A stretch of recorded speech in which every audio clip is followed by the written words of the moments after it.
আসসালামু আলাইকুম। আশা করি সবাই অনেক অনেক বেশি ভালো আছেন। বাহিরে মুষলধারে বৃষ্টি হচ্ছে আর আমার ইচ্ছে হলো আমি একটু ঝাল বড়া বানিয়ে নিই, কিন্তু ঝাল বড়া বানাতে গিয়ে আমার আর ভালো লাগলো না। ইচ্ছে হলো আমি একটু মিষ্টি পিঠা বানিয়ে নিই। তো সহজ এবং তাড়াতাড়ি করার জন্য আমি এখানে বানিয়ে নিলাম পাকোয়ান পিঠা। 2 কাপ চালের আটা আর 1 কাপ নিয়েছি ময়দা। তারপরে উষুম গরম পানি দিয়ে আমি এটা হাতে কাইটা বানিয়ে নিয়েছি। আপনার হাতে যদি সময় না থাকে আর তৎক্ষণাৎ যদি এই পিঠা বানাতে চান, তাহলে আপনারা অল্প একটু বেকিং পাউডার কিংবা বেকিং সোডা মিশিয়ে নিতে পারেন। তাহলে এরকম ফুলকো ফুলকো পাকোয়ান পিঠা তৈরি হয়ে যাবে। আপনাদের হাতে যদি পর্যাপ্ত সময় থাকে তাহলে বেকিং সোডা এবং বেকিং পাউডার ছাড়াই এই পিঠা তৈরি করতে পারেন।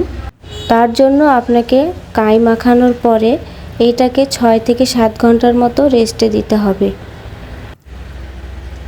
অবসর সময়ে কিংবা বিকালে কেউ যদি বায়না ধরে তাহলে তো আর রেস্টে রাখার সময় হয়ে ওঠে না। তখন আপনারা খুব দ্রুত করার জন্য বেকিং পাউডার কিংবা বেকিং সোডা ব্যবহার করতে পারেন। তো তৈরি হয়ে গেল খুব সুন্দর পাকোয়ান পিঠা। আমার এই পিঠা হাঁসের মাংস দিয়ে খুবই ভালো লাগে। এটা হয়তো আপনাদের কাছে অনেকেরই আজব লাগবে। আসলে আমাদের এই অঞ্চলে আমরা অনেকেই হাঁসের মাংসের সাথে এই পাকোয়ান পিঠা খেয়ে থাকি। আপনারা কে কোথায় থেকে আমার আজকের এই ভিডিওটা দেখছেন অবশ্যই কমেন্ট করে জানাবেন কেমন হয়েছে আমার পিঠার রেসিপিটা। তো কথা হবে অন্য কোনো রেসিপি নিয়ে অন্য কোনো ভিডিওতে।